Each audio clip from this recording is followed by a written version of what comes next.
I'm gonna try and learn how to code with no experience until I get a coding job. Alright, we are officially part 2 of learning how to code until I can get a job, damn it. Now, I'm gonna be completely honest with you guys, I definitely slacked off this week because, well,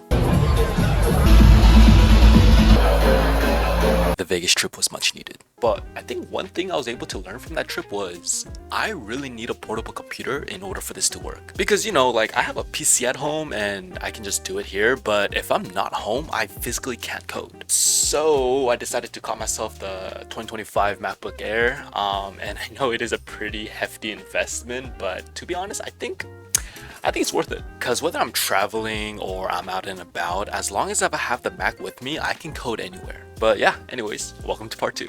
So last week I finished my first JavaScript lesson and project, and I was gonna go into the second one, but I quickly realized I need a basic understanding of HTML and CSS. Like, what is that? But I noticed the unit before JavaScript was responsive web design, which essentially goes over the basics of HTML and CSS. I completed the first 3 lessons and I soon realized that I could come to the conclusion that I don't need a basic understanding of JavaScript in order to do HTML and CSS, but in order to proceed with JavaScript, you kind of need a basic understanding of HTML and CSS. But shit, that was like 400 tasks, and when I wanted to go into the next lesson, I was so gassed. So this week, besides, like what I did with HTML and CSS, I actually learned a couple things. First of all, burnouts are going to be a common occurrence unless you pace your stuff correctly. You want to make sure you stand up, drink water, go outside, take a break. But there's also a big difference between taking a break and procrastinating.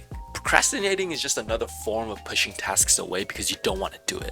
But taking a break is physically and mentally resetting yourself so that you can go back to your task right away in a healthier state of mind. Another thing I learned was change locations if you're struggling to lock in. Because me personally, when I'm home in front of my PC, there's like hella distractions. But when I'm outside at like a cafe or like a boba shop or something, all it can do is lock in. Or like surround yourself with a study group, because if they're all locked in, naturally you will too. But that's another reason why I think buying a Mac was a good investment, and I wholeheartedly believe you kind of need a portable computer. It doesn't have to be a Mac obviously, but just another portable computer that you can take outside with you when like you're out and about, so that you can still code even though you're not at home. But yeah, that basically sums up week 2. I went into HTML and CSS, and I can't exactly share what I learned per se because I'm learning so much myself. But after I complete the unit, I'll definitely have a better understanding and be able to share that with you guys a lot better than I can do right now for sure. But yeah, I appreciate y'all that stayed till the end, and I'll see you guys in the next one.